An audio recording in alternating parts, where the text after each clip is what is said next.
ندى لازمك تكون محايدة في التعليقات متاعك.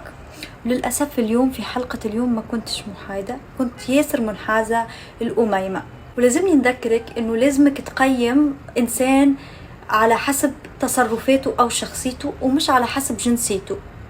بالرغم اللي أميمة تكون بنت بلادك وبنت بلادي، أما من نجموش نختلفوا اثنين على كونه أميمة اليوم وفي الحلقات اللي فاتت ياسر كانت غلطة وتصرفاتها ما تشرفناش. ظهر لي من الكلام بركة اللي عداوه في الحلقة، كان ظاهر اللي مستوى اللي حكيت بيه أميمة كان ياسر نازل. نجموش نلوموا فارس على اللي حكاها على أميمة خاطر تستحقوا، على خاطر إذا احنا من الكلام اللي سمعناه في الحلقة برك والحركة اللي عملتها في الحلقة سمعناها، احنا ما شفناهاش اما سمعناها من نيكولاس، انه كان المستوى ياسر تحت ياسر داون.